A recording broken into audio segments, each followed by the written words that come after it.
देखु Utkarsh Odisha make in Odisha conclave 2025 जो आमर इन्वेस्टमेंट आसीथिला बा जो 145 एमओ होइथिला ताकू नेकी आमे आम डिपार्टमेंट रो समीक्षा करिथिलु।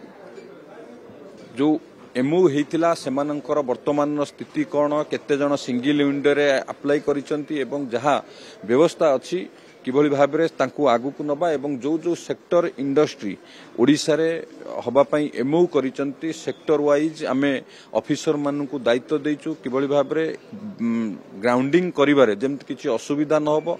शिल्प संस्था माने पूर्वरु जेमति असुविधार सम्मुखीन हेउतिले से कोनोसी प्रकार दूरता न रहू से ऑफिसर मानकू मध्य दायित्व दिया जाइछि सेक्टर वाइज एवं माननीय मुख्यमंत्री निर्देश अछि। मुख्यमंत्री मध्य गभीरतार सह आकु देखुचंती किभली भाबरे अधिकरु अधिक शिल्प को आमे ग्राउंडिंग करिवु कारण शिल्प जो शिल्प संस्था आछंती जदि आमे ओडिसा रे जते अधिकरु अधिक ग्राउंडिंग करि परिबा नियुक्ति संभावना सृष्टि होबो रोजगार सृष्टि होबो एवं ओडिसा मध्य अर्थनैतिक क्षेत्र रे मध्य आगो को बढ़ी परिबो एवं निश्चित भाबरे समस्त भी गोटे आशावादी अछंती। माननीय प्रधानमंत्री उद्घाटन करथिले एवं मुख्यमंत्री एवं आम सरकार जो भली भाबरे इंडस्ट्री फ्रेंडली काम करूचंती निश्चित भाबरे सरकार हमर सफल हेबे अधिकरु अधिक ग्राउंडिंग करिया पई एवं आम विभाग तरफ आपको डिटेल रिव्यू करा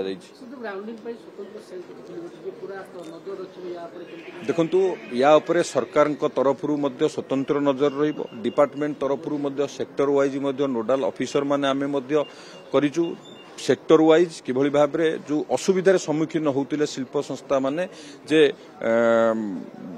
आमे कनक्लेव करदेलु किंतु परवर्ती समय तांको सहित जोगाजोग करिबा तांको समस्या को समाधान करिबा ये सब किभली भाबरे न होबो सेति सेक्टर वाइज मध्य ऑफिसर को दायित्व दियाइछि। स्वतंत्र टीम मध्य माननीय मुख्यमंत्री नेतृत्व रे मध्य ऊपर नजर रखिबे। तेणु निश्चित भाबरे आपण देखिबे शिल्प क्षेत्र रे हमर जो उत्कर्ष ओडिशा कनक्लेव हैला एवं सरकार आम सरकार निश्चित भाबरे सफल हेबे अधिकरु अधिक ग्राउंडिंग करिया पे।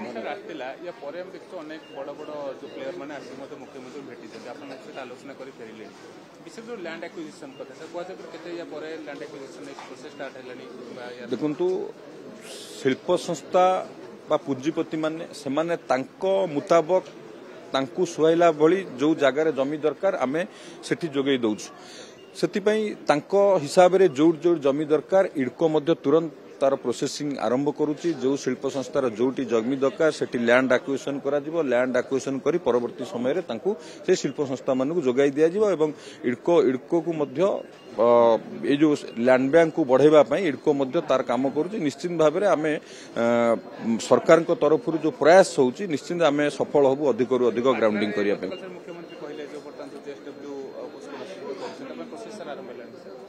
केउंझर पई स्वतंत्र एक टास्क फोर्स होईची सेतिरे चीफ सेक्रेटरी निजे अध्यक्षता करूचंती। केउंझर रे मेगा स्टील प्लांट हबो ता सहित अन्यान्य मध्य प्रकल्प मध्य हबार मध्य आमे सहित एमओ मध्य होईची। तेणु पूर्वरु जो सरकार ठकी थिले केउंझर भाषी को मेगा स्टील प्लांट करबा कही करि नथिले आम सरकार माननीय मुख्यमंत्री नेतृत्व रे माननीय मुख्यमंत्री जो कथा कहिसंती केउंझर रे मेगा स्टील प्लांट खूब शीघ्र प्रतिष्ठा करा जिवो। धन्यवाद।